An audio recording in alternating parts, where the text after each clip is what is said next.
şairdir.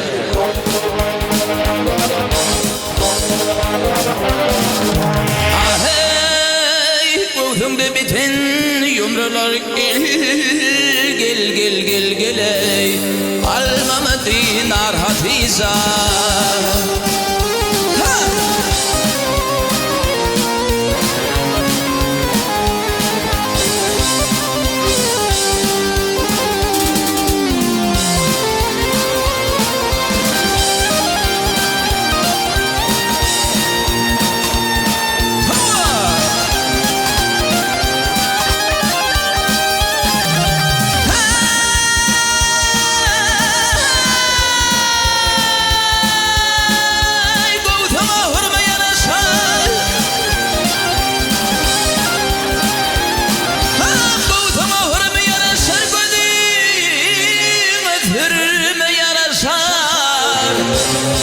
Saçını örme yaraşır, saçları timar Hatice.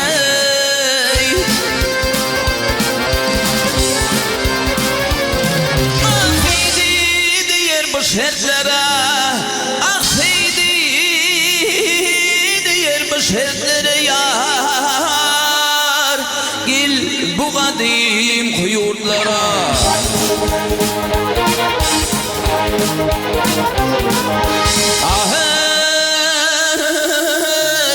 Tükünme dertlere gel gel gel gel gel ey eyledin duşar Hatice al Hatice.